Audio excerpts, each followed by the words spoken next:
سعادت و اقبال، برای آزادی، برای استقلال، برای حفظ صلح، برای آرامی، برای شأن و نام، علیه بدنامی.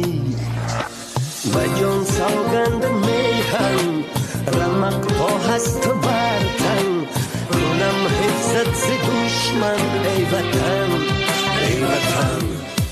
بیار شعر و مهر، سعادت و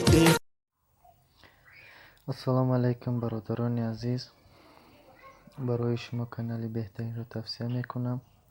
چه خیلی کانال رو یافتن در یوتیوب در آمده، پایش رو زیر میکنیم، با حرفای انگلیسی می نویسیم تاجیکی وسیگو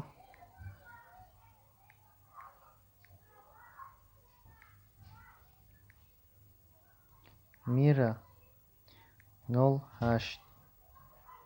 پایش رو سر می دهیم. اولین شده کانال می براید. در کانال در آمده подписаться و زنگولچه رو زیر میکنیم.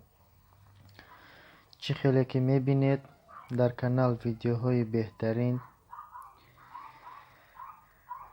قصه های بهترین از دلاور سفرов، همه چیزهای تاجیکی رو میتونید تماشا کنید در این کانال. رحمت پیشکی برای اونا شدن. زنده باشه دوستان.